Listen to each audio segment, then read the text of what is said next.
Jewe rero iyo mvuze ku mbaraga z'Imana kubera n'imitangirire y'agakiza kanje nabonye Imana, nabonye imbaraga z'Imana. So iyo ntangiye kuvuga imbaraga z'Imana rero numva abahanuzi b'ibinyoma cyane cyane buzuye kuri za social media bagiye bahagarara noneho bakaza ugasanga bakuririra muri ibyo twigishije dusobanurira abantu, ugasanga bagushije ahubwo abantu. Ariko ku kigero cyari bifite umutwaro n'iyerekwa riremereye. Hanyuma rero hanze ni hanze, ntabwo uzi ko Bibiliya ivuga ngo nta muhanuzi wabo. Iyo niba hano abanyarwanda batwemera ko dukorera Imana, iyo tugeze ahandi ho birushaho.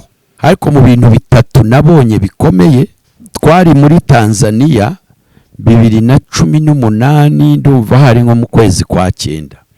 Twari Tanzania ahantu hitwa Kayanga, bazana umuntu wari warahumye burundu, yarahumye impumyi ya yindi barandata. By the way, ndumva izo video turazifite. Uwo muntu rero yari yarahumye amaso, arapfa burundu. Baramuzana, bamuzanye mu giterane ndimo sengera abantu. Narebye uriya mugabo kuntu ameze, n'abayobozi babyutse baza kundeba baza kundeba bashaka kureba uwo mukozi w'Imana wavuye mu Rwanda. Buriya mu Rwanda ari muri sacyura, ari no muri gospel, abantu bataza kunyumva nabi, haba muri sacyura haba muri gospel, ntimuzane iby'amafaranga hari abayamurusha, ntimuzane ibindi hari abamurusha. Ariko nta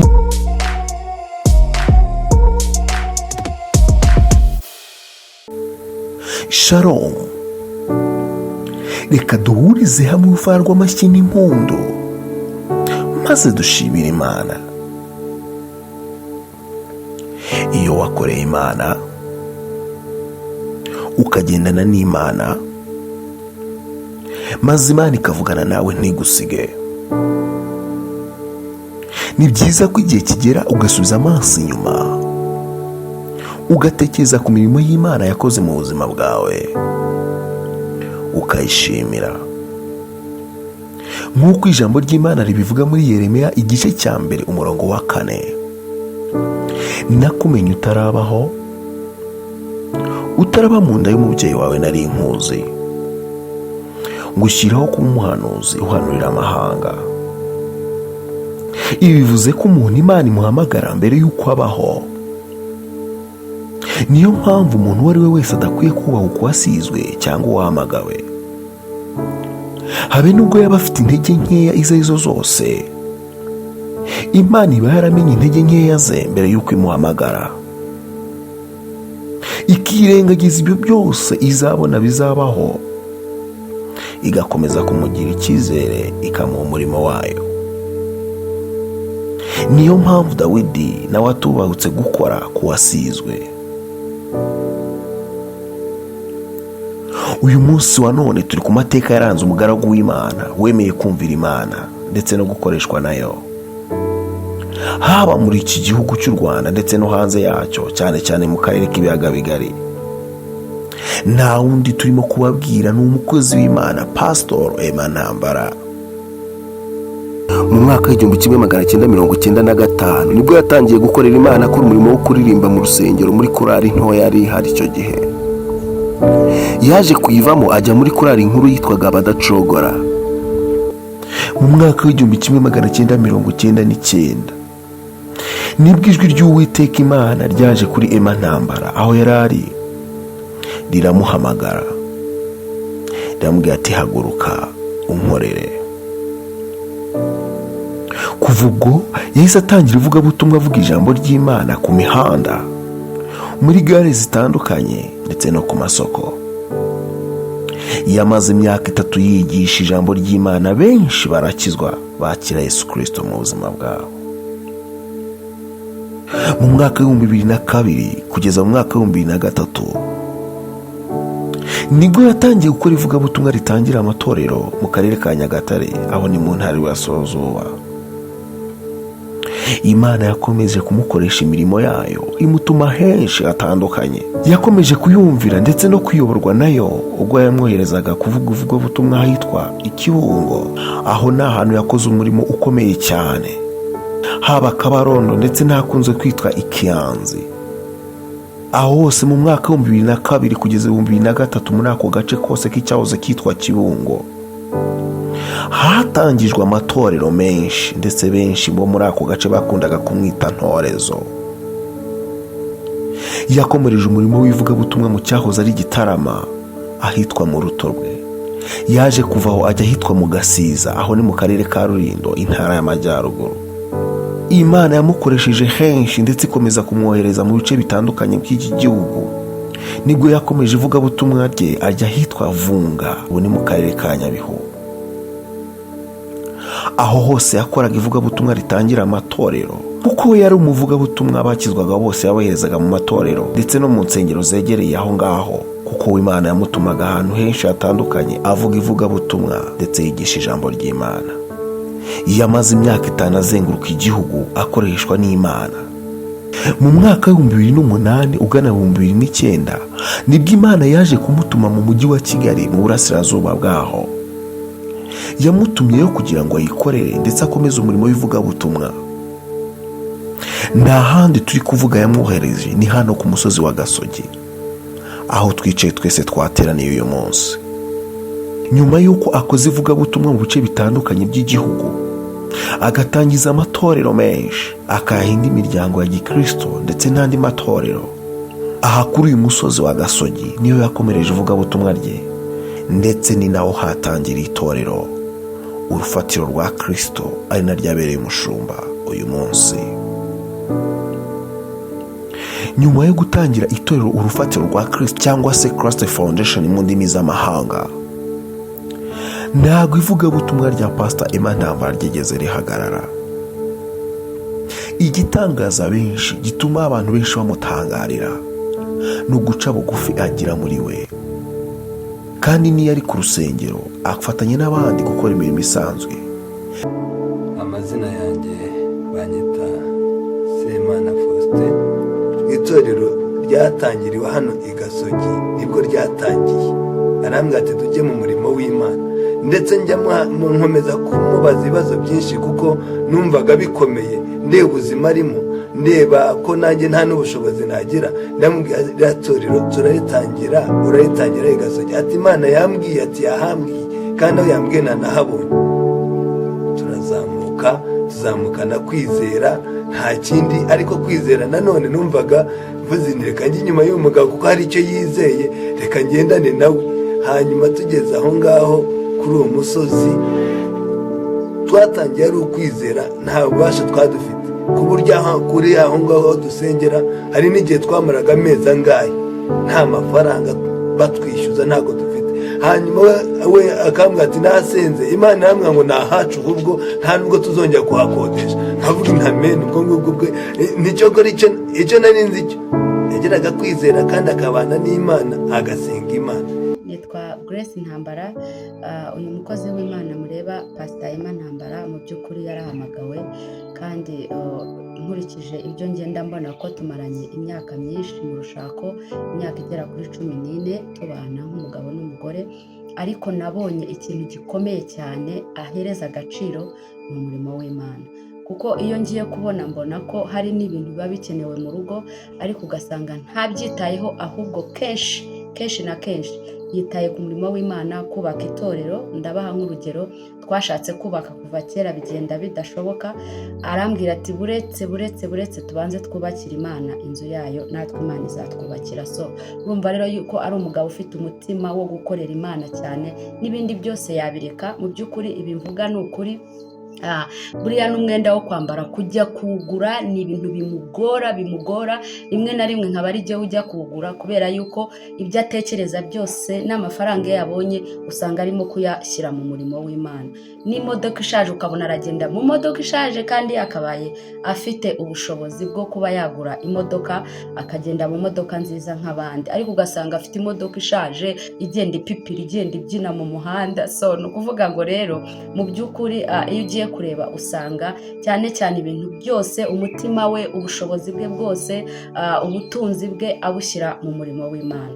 So ndashima Imana cyane rero by'umwihariko yuko Imana yampaye umugabo uzi gukorera Imana. Twagiye duca mu bihe byinshi biruhije by'itorero, kenshi nkarambwira ko ibi bintu waretse tukaba tubiparitse, tukabanza tukabona ubundi buryo Imana yatwubakira cyaki, hanyuma tukazabikomeza tukabikora.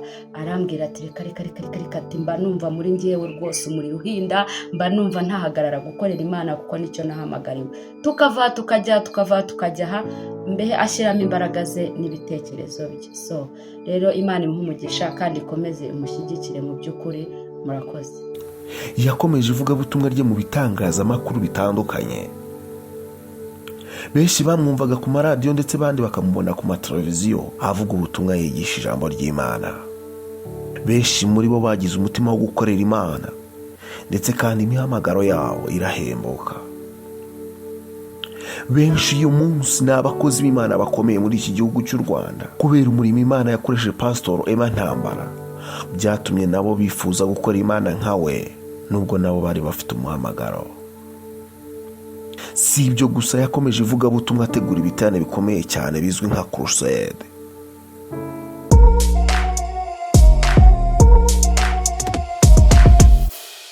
ngira ngo mwabibonye cyane, mwabonye ibikorwa, imirimo Imana yamukoresheje. Ntekereza ko mu bantu bamuzi cyangwa se mu bamwumvaga biriya biterane bikomeye birimo abantu benshi cyane, ntekereza ko ari mu bantu ba mbere mu Rwanda cyangwa abanyarwanda b'abakozi b'Imana b'abanyarwanda babashije gukora ibiterane bikomeye, ibirema bigahaguruka, imirimo y'Imana igakorwa, ububyutse bukaba ku maradiyo no ku mateleviziyo.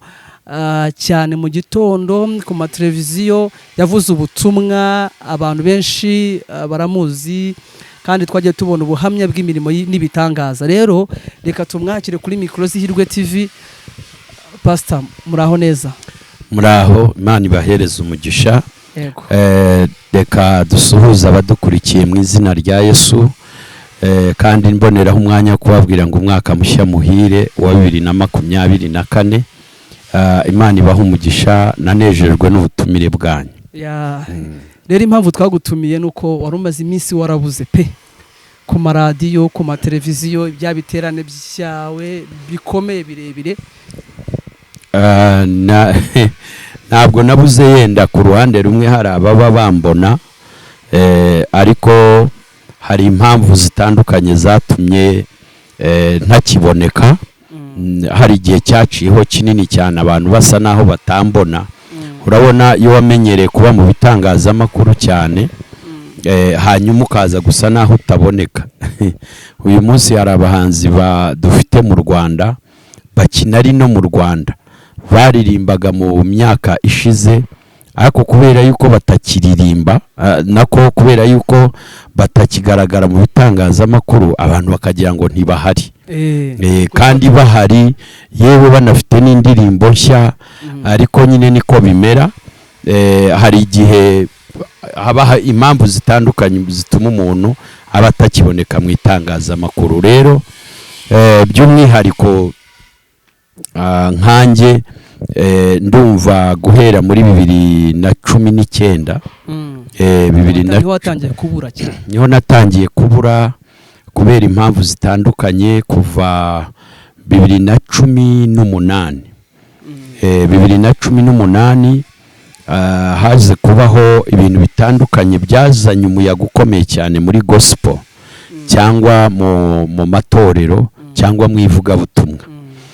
Ndumva 2018 hari ubwo habayeho gahunda yo gutunganya insengero, bafunga insengero nyinshi zitandukanye. Icyo gihe rero natwe twari tutarubaka, twari tumaze kugura ubutaka ariko tutarubaka.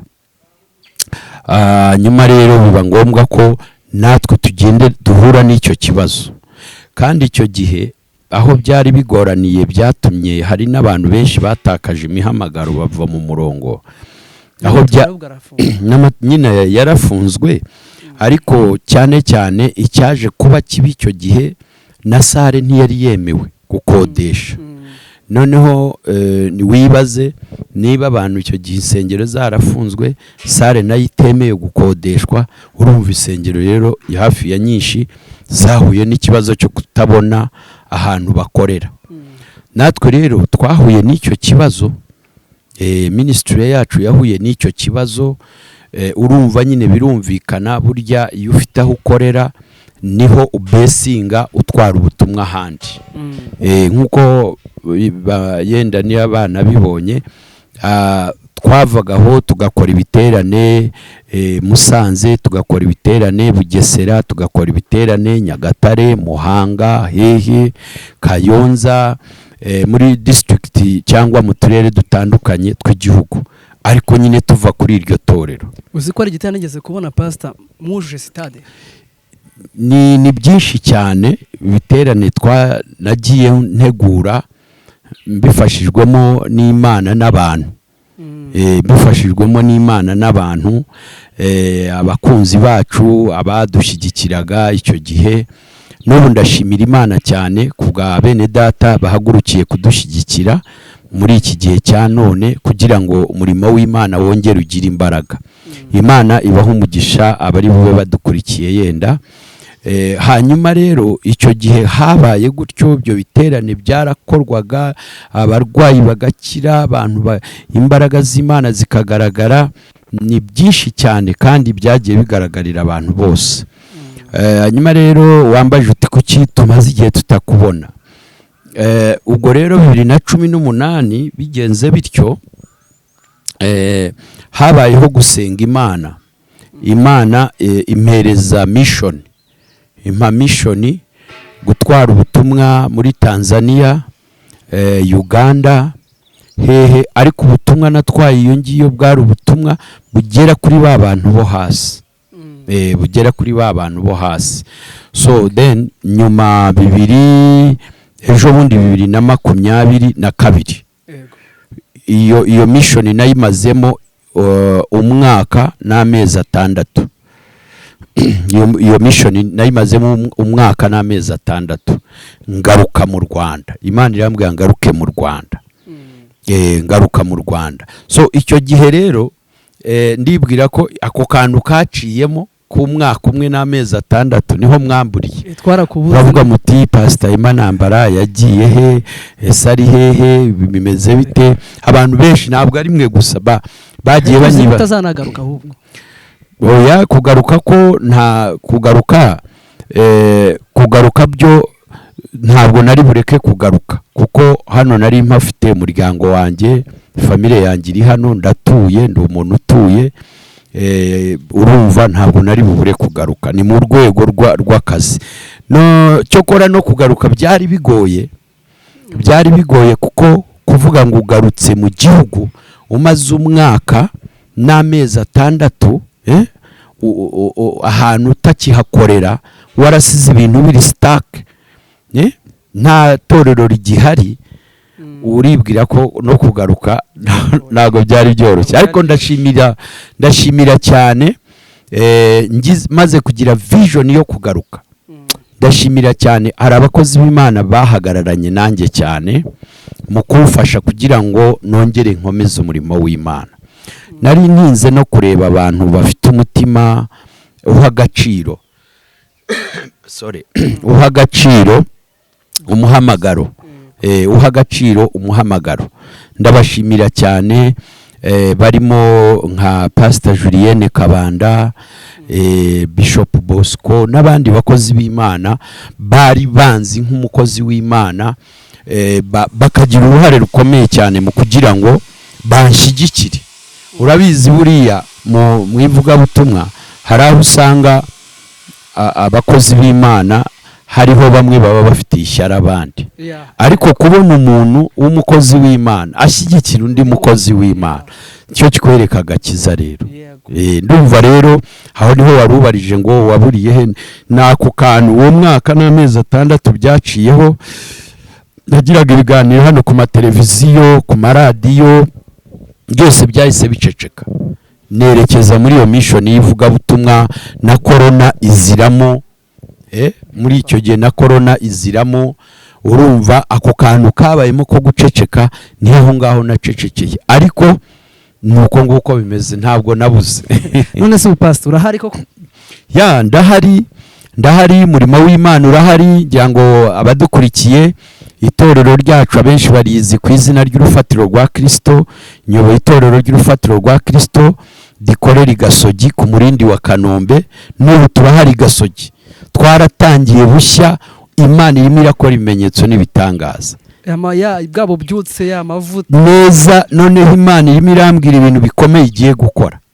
twaratangiye, dufite ububyutse bukomeye cyane, abantu barimo barakizwa hari i Gasogi, Imana irimo irigaragaza.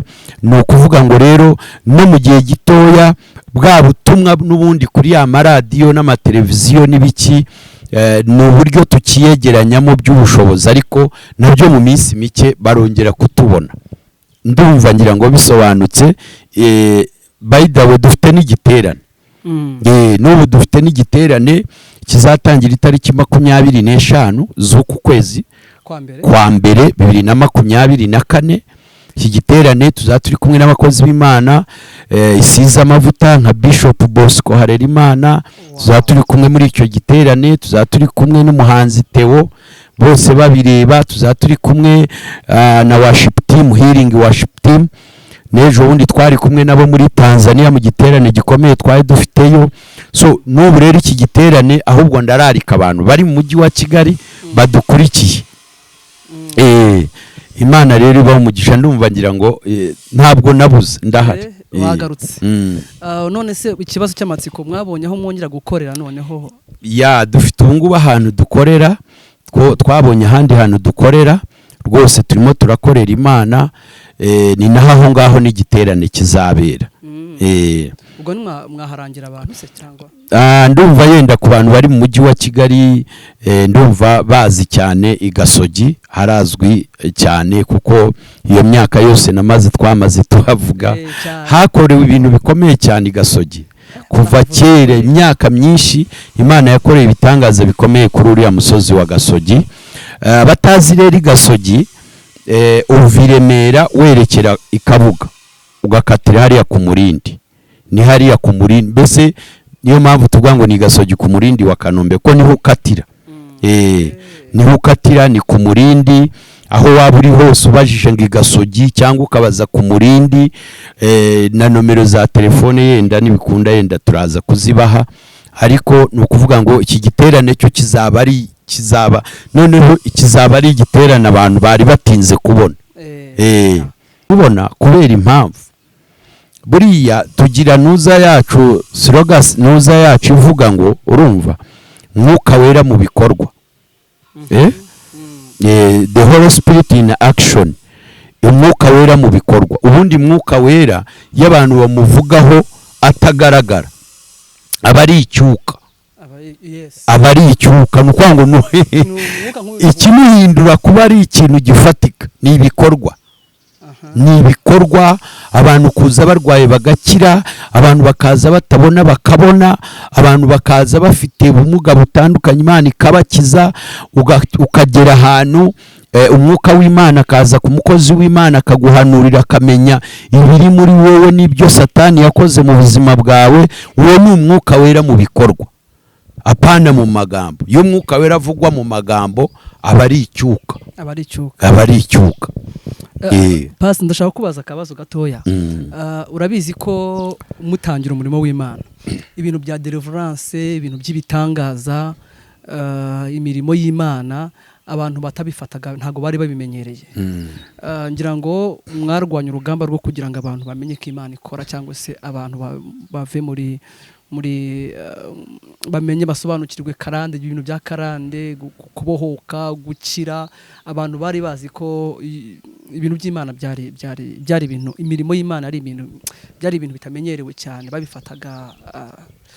ubona ubu ngubu ugereranyije na mbere, ubona naho mugejeje ubu ngubu kubyumvisha abantu kubyemera biri ku ruhe rugero ugereranyije na mbere? murakoze. nk'uko bivuze, twatangiye mu myaka yo muri za 2004 na gatatu, 2003, 2004, 2005, 2006, 2007, nubwo byari bigoye, ariko nanone ntabwo abantu bari bameze nabi nk'ab'iki gihe. Abantu b'iki gihe baragoye kuruta b'icyo gihe. Abantu b'iki gihe bafite ukuntu babaye, bahungabanishijwe n'abahanuzi b'ibinyoma benshi, bahungabanishwa n'ibintu bitandukanye, ariko cyane cyane abahanuzi b'ibinyoma. Abantu bagiye bahura na challenge zikomeye mu nsengero, bagenda bahura n'abantu babeshya, bahura n'abantu bishushanya, noneho biza kubatera umutima mubi. Ubu uyu munsi kubona umuntu ni ba bantu nyine bavomye ku isoko yo mu gihe cyashize, bagikomeye mu mitima. So noneho rero wabuze uti twahuye biri ku kigero kingana iki? Icyo gihe cyane cyane duhereye kuri deliverance, twari dufite challenge y'ivugabutumwa ry'imbaraga. Amatorero yari mu Rwanda hari ibintu yemeraga mbere y'intambara, mbere ya jenoside, hari ibintu yemeraga. Noneho ubutumwa bwagiye buturuka buzanywe n'abandi bavugabutumwa bavuye mu bindi bihugu, Uganda, Kenya, Tanzania, Burundi, hehe, baza bafite andi mavuta. Noneho rero aya matorero yari mu Rwanda hari ibyo atemeraga, cyane cyane yemeraga ubuhanuzi gusa. Ariko ibintu by'ibitangaza, imbaraga z'Imana kumanuka, umuntu utabona akabona, imbaraga z'Imana kumanuka, abadayimoni bakava mu bantu, cyane cyane reka tujye kuri ako. Ibyo bindi baranabyemeragamo gake, ariko ababaga bafite izo mpano babaga ari bake. Impano zo gukiza barazemeraga, ariko ikintu cyitwa kwirukana abadayimoni, icyo kintu hano mu Rwanda ntabwo cyari gihari, ku buryo imbaraga z'Imana rero zitangiye kugaragara mu bantu, abadayimoni bava mu bantu, basakuza bava mu bantu, byagiye bitera abantu gutangira kwibwira, bakavuga bati ziriya ni imbaraga z'abadayimoni, ziriya ntabwo ari imbaraga z'umwuka wera. Noneho ariko bakanabikora barwanirira amatorero yabo, badashaka ko abantu babavaho ngo bayoboke ya matorero yandi. Noneho aya matorero yandi y'umwuka yaje rero, batangira kuyita y'inzaduka, batangira kuyita amazina, ariko asa n'apfobya, urumva. Ariko ntabwo abantu burya ibintu bikorera umuntu nibyo yemera. Ntabwo nigeze kuba ndi mu giterane kimwe, hari umudamu wari wararwaye, yarazanye amagara, sinzi amagara, umuntu babuze uko abivuga hano kuri kamera. Yari yararwaye nk'uko ubona amoroyide, katubivuge mu rurimi rw'amahanga numva aribwo bivugika neza. Yari yararwaye moriyide idakira. So imbaraga z'Imana zimanutse mu giterane, isubirayo. Yari yaranze gusubirayo, yaraboreye hanze. Noneho rero baramubwira bati, rero uramenye ntuvuge ko uriya mugabo ari we wagusengeye, uramenye ntujye kuvuga ko wagiye hariya, vuga Imana. Uwo mukecuru arabarahira arabwatoya, jewe umuntu yansengeye, mwebwe ko muvuga ngo yarariho abadayimoni, ngo yarari imbaraga za Satani, mwe ko mwari mwarananiwe, Imana yanyu yarananiwe. So nuko rero byatangiye imbaraga za deliverance, abantu kubohoka, indwara gukira, kumenya imyuka mibi ya karande. Izo nyigisho twahagurukije twigisha abantu, byaratinze ariko abenshi kuko bagendaga basobanukirwa ibibaboshye, barushijeho kubimenya. N'ubu rero byari bigeze ku kigero cyo hejuru, usibye nanone ubu abahanuzi b'ibinyoma cyane cyane buzuye kuri za social media bagiye bahagarara, noneho bakaza ugasanga bakuririra muri ibyo twigishije dusobanurira abantu, ugasanga bagushije ahubwo abantu, ariko ku kigero cyari bigeze ku kigero cyiza cyane. Abantu bari bamaze kumenya ubutumwa bwiza, abantu bari bamaze kumenya kwiriza ubusa no gusenga, bari bamaze kurwana intambara z'umwuka, nk'uko cya cyanditswe kivuga mu Befeso ibice 4 ngira ngo umurongo wa 12 ngo kuko tudakirana n'abafite inyama n'amaraso, dukirana n'imyuka y'ahantu ifite ububasha. N'ubu uyu munsi umukristo utarashobora kurwana intambara z'umwuka aciye mu nzira yo gusenga aracyari hasi cyane. Ni nabo bakibeshya cyane. Hanyuma tugendeye kuri icyo kintu, kino giterane tukitegemo iki noneho ko numva kirimo abakozi b'Imana baba ibaze Bosco, Bishop Bosco, nawe rero namwe iki giterane n'ubundi umutwe wacu uravuga ngo mureka nsange. Ku bantu batazi iri jambo mureka nsange icyo rivuga, ni igihe Namani umugabo wari wararwaye ibibembe akabura ubuvuzi, arangije baza kurangira umwami w'Isiriya ko muri Isiraheli hari umuvuzi. Noneho arangije we abyumva nabi, bamwise umuvuzi, wabyumva nabi. Arangije kuko Siriya yajyaga ihora irwana na Isiraheli, noneho icyo gihe umwami w'Isiriya urumva Namani yari generale, ntabwo generale ajya mu kindi gihugu perezida atabwiye undi perezida. Bariya rero bwari ubwami, it was kingdoms, bwari ubwami. Noneho aramwandikira aravuga ngo nkoherereje umugaragu wanjye Namani ngo mukize. Noneho umwami wa Isiraheli ntabwo yarazi ko mu gihugu cye harimo umuhanuzi. Noneho ngo umwami ashishimura imyenda aravuga ati turatewe, noneho ubwo Siriya igiye kongera idutera, uku ni ukutwendereza, jyewe namukirisha icy'uwo muntu avuze ngo ngatwoherereje umuntu, ubu aratwiyenzaho. Noneho byango niba byarasakaye bite, Elisa aho yarari amenya ko umwami yashishumuye imyenda, agize ubwoba. Elisa aramubwira ngo mureka nsange, aramenya ko muri Isiraheli dufite Imana.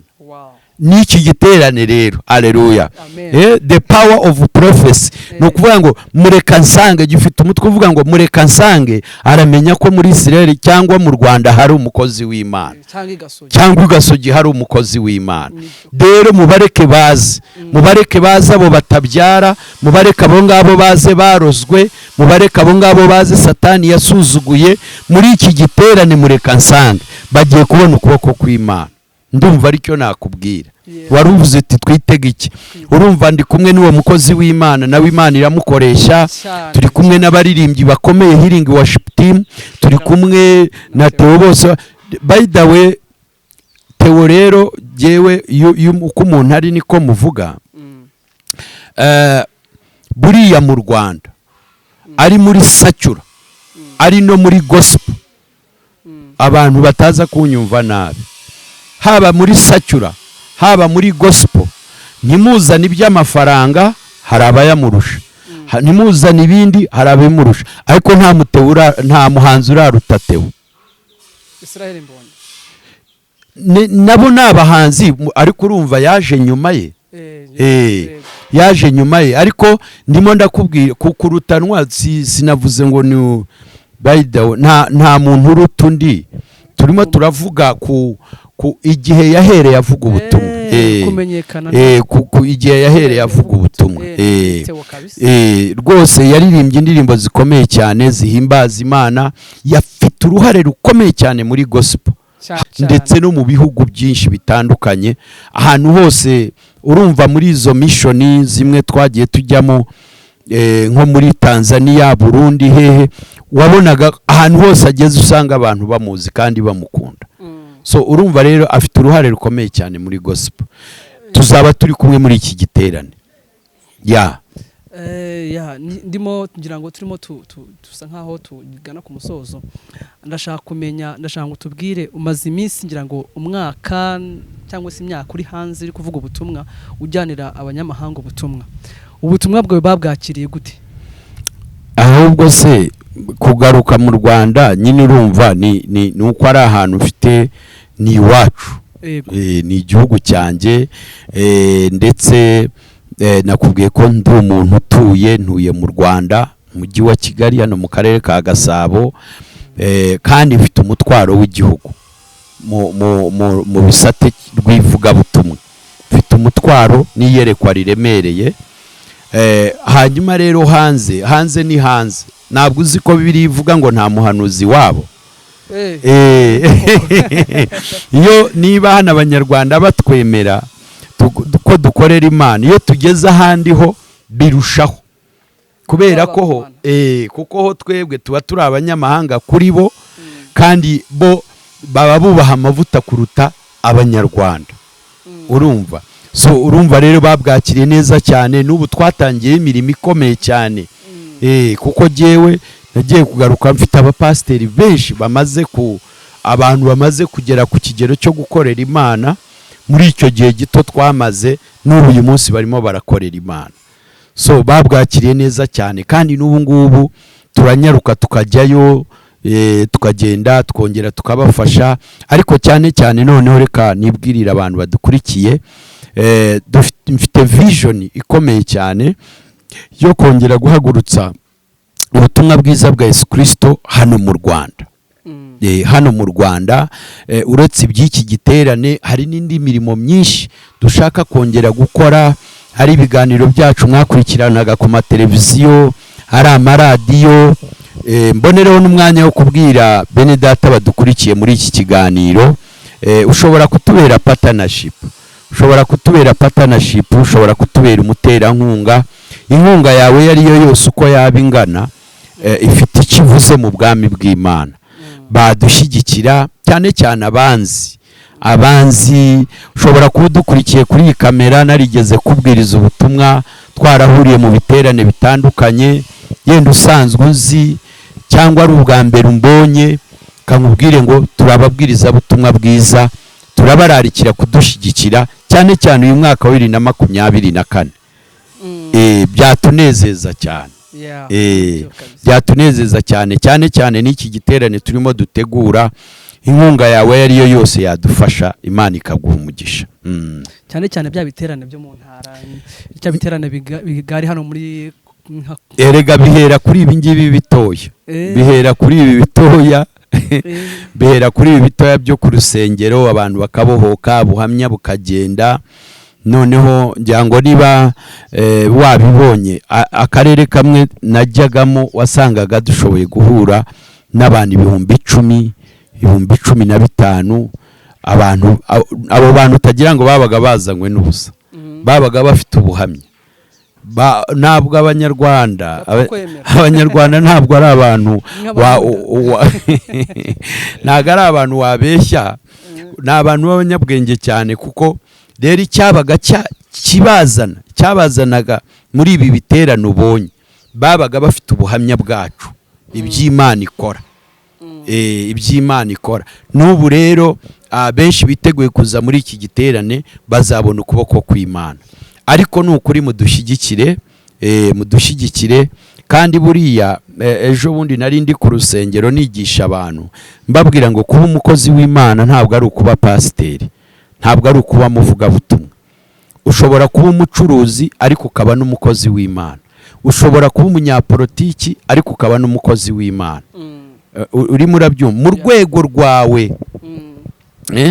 mu rwego rwawe ushobora gushyigikira ivugabutumwa ariko ufite indi mirimo ikora ku rundi ruhande, ukaba uri umukozi w'Imana. Imirimo rero ukora, wagura umuriro, wagura iyi mikoro, wagura ikintu icyo ari cyo cyose ukora mu murimo w'Imana, burya uba uri umukozi w'Imana mu rwego rwawe. Imana rero ibaho umugisha. Ndumva ari byo navuga, ariko ntabwo twabuze, turahari, twagarutse, ahubwo muhaguruke dukorera Imana. ndibuka ko impamvu navuze ko wabuze, nigeze guha n'umukobwa hariya i Remera, ahita ambwira ngo pastor ko namubuze, pastor Imana ntambara ko namubuze, ndamubwira ati pasta ntago araza icyo gihe aho utaraza turacyari muri Uganda ati ati uzambabarire naza umbwire ati urabona ukuntu umeze yari arimo yiga imodoka umugabo yamuhaye imodoka ati ibi byose yarabimpanuriye ati n'uwabinkoreye ati ntabwo ari byo uba warabikoze ntabwo ari byo wabikoze abo ni abantu bagenda baza mu biterane nk'ibi twateguye urumva yaza akaza yahagera imbaraga z'Imana zikamumanukira Imana ikamugirira neza reka yenda ngerageze gusobanuraho ese ubundi kuki abantu kuki dutegura ibiterane buriya iyo abantu niyo mpamvu nakubwiye ngo tugira nuza slogan bivuga ngo the Holy Spirit in action umwuka wera mu bikorwa urumva rero abantu buriya abantu bagendana ibintu bitandukanye Patri abantu bagendana ibintu bitandukanye ushobora kuba ugenda ariko ufite umwuka wakunanije kubaka gushaka uwo mwuka ukabukubaho ushobora kuba ugenda warize ufite degree urumva cyangwa ufite na masters ariko iyo degree na masters byaragupfiriye ubusa byaragupfiriye ubusa kubera iki hari umwuka ukuriho wabishikamiye abantu rero bagira ibintu bitandukanye none iyo twateguye rero igiterane nk'iki abantu bakaza baba baje muri area cyangwa ahantu umwuka wera akorera wibuke umwami wacu Yesu Kristo yaravuze ngo aho muzateranira muri 2 cyangwa 3 nzamanukira kuba mu izina ryanjye ako kantu kongereho aho muzateranira muri 2 cyangwa 3 mu izina ryanjye kuki yongeyeho mu izina ryanjye abantu bateranwa n'ibintu bitandukanye hari abaterana mu bukwe hari abaterana mu isoko hari abaterana mu birisho ariko none Yesu aravuga ngo nimuterana mu izina ryanjye nanjye nzaba mpari urumva so kuba rero iki giterane rero iyo abantu baje bakagera ahantu Yesu ari n'umwuka wera hari nukuvuga ngo nibyo bibaho nk'ibyo by'ubwo buhamya bw'uwo mukobwa yakubwiraga azababaye agatahana umunezero azaboshye agataha abohotse aza yararozwe agataha amarozi avuyeho aza ari ingumba agataha agasama cyangwa akabyara so iki giterane rero aba ari center tuba twateguye ibihe by'abantu kubohoka mu izina rya Yesu ariko mbwira wenda akabazo k'amatsiko ni ikihe gitangaza Imana yagukoresheje nawe ukatuvuga ati kweri kisi ne nkiteguye wibuka neza nibye mbaje iki kintu ntabwo naba nkiteguye pe mbajije ikoze nanjye birantangaje mbajije ikintu gikomeye ko umuntu aba yarabonye byinshi je nkanjye nabonye ibintu byinshi cyane nabonye ibintu byinshi ariko hari ibintu bibiri bitatu nabonye nta ubundi iyo Imana igukoresha nta gihe udatangara cyetse iyo wageze ukumva ko ari wowe ubikora kandi iyo wumva ko ari wowe ubikora Imana ntabwo muba mukiri kumwe kuko uba wamaze kwihindura Imana ariko mu bintu bitatu nabonye bikomeye nubwo mbajije kimwe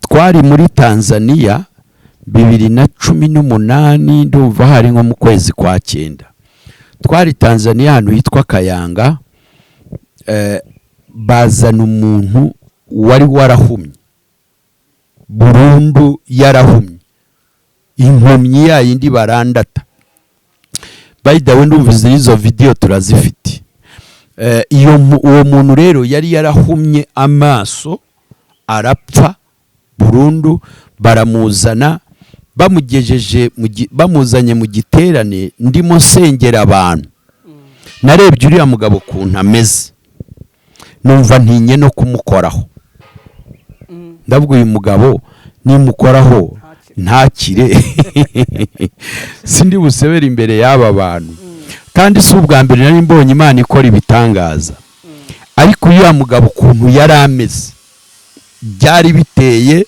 ubwoba bwo kuvuga ngo murambikeho ibiganza nk'umuntu, ariko Imana yakoze igitangaza, yakoze igitangaza gikomeye cyane.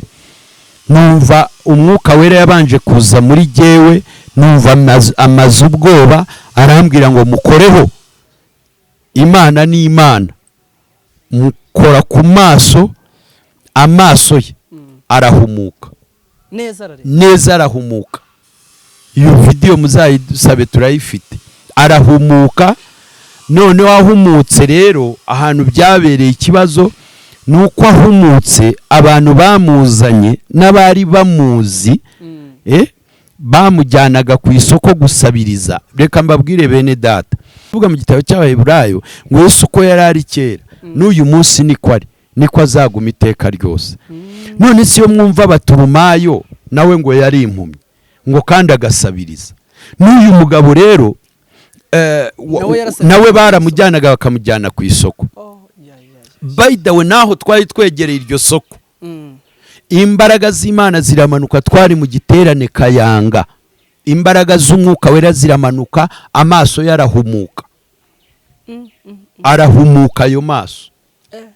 Icyo kintu rero cyatangaje abantu, isoko rirahurura, abantu bose baragira, n'ubuyobozi bwa migration bwa migration ya Tanzania. Tanzania n'ahantu hagoyemo. N'abayobozi babyutse baza kundeba baza kundeba bashaka kureba uwo mukozi w'Imana wavuye mu Rwanda, Imana ikaba yamukoreye, kuko barabigenzuye basanga uwo mugabo ni Umutanzaniya. Urabona hari ukuntu ibitangaza biba, abantu bakavuga ngo ko buriya ngo si nk'umuntu bazanye, byasi n'ibintu, si imitwe. Nabo rero baragiye baraperereza, basanga iwabo baramumenya, babaza bene wabo bati rwose uyu muntu yaraye ahumutse mu giterane, muramuzi? Bati ni umwana wacu. Noneho nabo barahindukira baza kudushaka kugira ngo tubasengere. Twahagiriye icyubahiro gikomeye. So icyo ni ikintu rero nari mbonye ibintu byinshi Imana ibikora, ariko aho hantu Imana yahakoreye icyo gitangaza gikomeye cyane, cyahuruje abantu. Ikindi genda kimwe navuga ni icy'umuntu wasamye baramukuyemo nyababyeyi. Ariko ubwo urabivuga, urabyumva ukuntu bimeze? Ndabyumva, nzi ko umuntu afite nyababyeyi. Umuntu w'umudamu duteze amatwi arumva azi icyo bivuze. Uyu mugore bari baramukuyemo nyababyeyi, bayikuramo kwa muganga.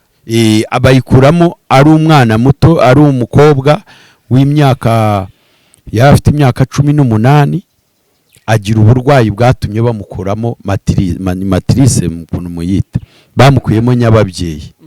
Arakura rero, akura afite agira icyo kibazo, arwara iryo hungabana. Urimo urumva? Aza guhura n'umuntu, Imana ikora ibintu, umwemera, barabana, ariko babana azi ko atazabyara. Yari umugabo wubatse, yari umugabo watandukanye n'umugore, ngo niko numvise, niwe wari waramushatse, ngira ngo nawe yari yaravuze ati kanitwaririye utazongera abana arera abanjye. Urumva?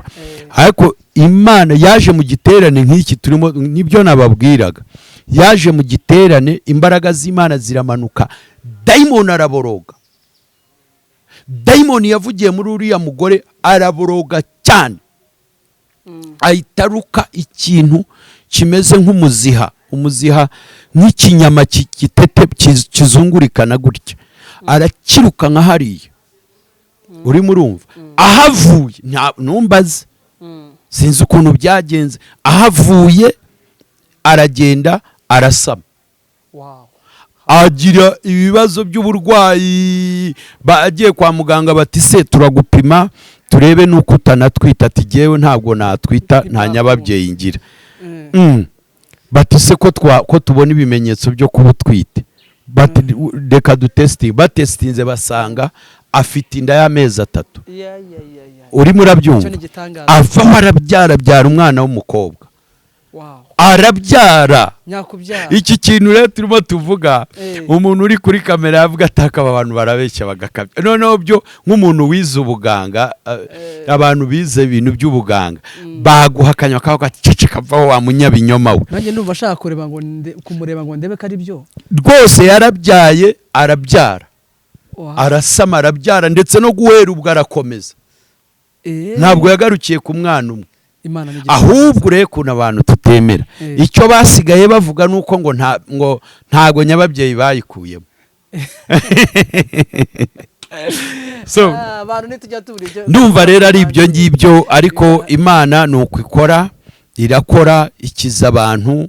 Hako ubundi reka mbabaze, ubundi Imana niyo yakuremye, niba umuntu akora telefone akagira spare parts zayo asubizamo kamwe kapfuye akagakuramo agashyiramo akazima, Imana yakuremye niyo itashyiramo ibyo udafite. Yabikora, ngira ngo sinzi impamvu ubwo itabikora. Oya, hari umudamu we yenda uri ahangaha namukenera zabimbaze nzamuhuza nawe. Ndumva bari baramuroze inda ye, n'abaganga hano Kanombe, hano abadokiteri bakomeye bakora ku ndwara z'abadamu bari baramuroze. Uwo mudamu babura indwara, bapima kansa irabura, bakajya buri gitondo bakamuvoma lita 5 gomba nanze kubivuga, ariko lita 5 urumva ziva mu nda, uri murabyumva, lita 5 buri gitondo. Imbaraga z'Imana ziramanuka, arakira. Ariko akize haza igikovu gikomeye cyane cyarundarunze inda isa naho ishizeho, bigaragara ko adashobora kuzagira umwana mu nda ye. Urumva, ubu si uwo mudamu ntiyabyaye, ari hano i Remera, na nomero ye ndayifite, nushaka uzagende. Niba uri umudamu ushaka kwizera imbaraga z'Imana, uri umudamu yanakwereka ku nda ye. Urumva, yarabyaye. So ni ukuvuga ngo rero Imana iyo iremye umuntu ibifite n'ibisaguka ku muntu. Niki imbaraga z'Imana ziberaho. Imbaraga z'Imana ziramanuka, umuntu yari umusaza akakira, abadayimoni barinjiye mu bwonko bwe agakira. Imbaraga z'Imana ziramanuka, umuntu muri kugura shaka kunyuzuza, ndumva ubwo urumva nabwira jewe rero iyo mvuze ku mbaraga z'Imana, kubera n'imitangirire y'agakiza kanjye nabonye Imana, nabonye imbaraga z'Imana. So iyo ntangiye kuvuga imbaraga z'Imana rero numva ntarekeraho, bwakwira bugacya. Ndumva ari icyo twavuga. Turabatumiye muri icyo giterane. ngira ngo turamushimiye cyane umushumba mukuru w'itorero Urufatiro rwa Kristo, twagize amahirwe yo kuvugana nawe. Turamushimiye cyane kandi tuzitabira icyo giterane turebe imirimo y'Imana. Nge numvaga nshaka gukomeza kumva kuntu avuga ibintu Imana yamukoresheje, mba numva ari bishyashya, bimwe mba numva bitanashoboka, ariko numva nyine byarashobotse, nko kumva ngo umuntu yabyara adafite nyababyeyi. Ubwo urumva nanjye mpise mvuga ati keretse ninjya mu giterane, cyakora nzajya mu giterane hanyuma ndebe ibitangaza. Uzaze muzaze na kamera yanyu, hanyuma ibiba, ariko ibyo muzareba bari byo muzavuga, ibyo tuzavuga tuzababwira amakuru nyamakuru y'Imana hano ku Hirwe TV. Rero turabashimiye. Imana ibaha umugisha, Imana ibagirire neza. Turabashimiye cyane kubw'ubutumire bwanyu, kandi ubu muduhuje n'abantu batandukanye tutari tuherukanye, yenda bamwe batuzi n'abatubonye ari ubwa mbere. Ariko ndumva nshaka ngo nsoze mbasengere, kuko naha ngaha Imana irakora. Umuntu udukurikiye akizera aho yaba ari hose, Imana irakora, yamukoraho. Nasengeye abantu ku mateleviziyo, yakora kuri televiziyo agakira. Hari umugore uri hariya nuza hano ni hehe Bugesera, hariya za Bugesera, yari yararwaye kanseri yo mu mihogo ye. Ndi kuri televiziyo imwe hano muri iki gihugu ndimo senga, akora harakira. N'abandi rero ni benshi, ntabwo nabivuga ngo mbirangize. N'ubu rero numvise umwuka nyobora, rero numvise umwuka nyobora ko hari umuntu nonaha udukurikiye Imana yagirira neza. Hanyuma ibisigaye turabararitse muri icyo giterane kizatangira itariki 25 z'uku kwezi kwa mbere kugera kuri 28. Umunsi wa mbere w'icyo giterane azaba ari umunsi wose, tuzatangira saa 3 kugera saa 9, kizaba ari igicaniro. Hanyuma mbibutse ko mu biterane nk'iki dutubiramo abantu bavuye mu matorero atandukanye n'amadini. Ntabwo turobanura ku idini ngo tuvuge ngo uri umuki, ngo uri umuki, ngo uri w'idini cyoya. Uri we wese Imana yarakuremye wumva ushaka gutabarwa no kubona ukuboko kw'Imana, ngwino kuri 25 ku itariki 25 Gasogi. Ndaza gusaba abanyamakuru ubwo telefone yacu yenda baraza kuyishyiraho, wifuza kuyoboza turakuyobora. Ba bandi bakunda gukorera Imana mu gushyigikira umurimo w'Imana, urumva haracyari iminsi turimo turategura igiterane gitwara ibintu bitandukanye, kiba gisaba ubushobozi butandukanye bw'amafaranga mu bifatika. Iyo nomero nayo wakoresha, ariko ukampamagara tugasengana. Umpamagare cyangwa utwandikire kuri WhatsApp, utwandikire no kuri WhatsApp twasengana aho waba uri hose ku isi, Imana ikakugirira neza. Reka dusenge, ngira ngo niyamunyemereye. Rifite imbaraga n'ubutware n'ubushobozi. Buri muntu wese ukurikiye iki kiganiro muri aka kanya, nuzadukurikira mu gihe kiri imbere, buruzatureba akizeza umutima we ko turi abagaragu bawe, ndagusabye ukuboko kwawe kumukoreho muri aka kanya, mu izina rya Yesu Kristo w'i Nazareti. Mu izina rya Yesu ndategeka imbaraga zose zari ziri kuri uyu muntu. Ndasengera we wa mudamu we warwaye indwara y'amavi yananiranye, ndavuze ngo mu izina rya Yesu ayo mavi yawe abe mazima mu izina rya Yesu Kristo w'i Nazareti. Ndategetse mu izina rya Yesu we wa mudamu we urwaye amavi, ikimenyetso nguhaye ko Imana irimo ivugana nawe, wambaye amarineti, ufite amarineti wambaye, ndavuze ngo muri aka kanya iyo ndwara y'amavi, uko gukocokoreka kudashobora kwicara neza ugahora utaka, birangire mu izina rya Yesu Kristo w'i Nazareti. Ndasenze mu izina rya Yesu abarwaye indwara zo mu nda, abarwaye indwara z'umugongo, abarwaye indwara zo mu maraso, mu izina rya Yesu imbaraga zose n'indwara ziva kuri karande zirondora zikurikirana zicikagurike muri aka kanya mu izina rya Yesu. Urakoze Mwami Imana, icyubahiro kibi cyawe, mu izina rya Yesu dusenze twizeye, amen. Imana ibaha umugisha naho mu giterane. Murakoze cyane. Shalom shalom. Shalom shalom.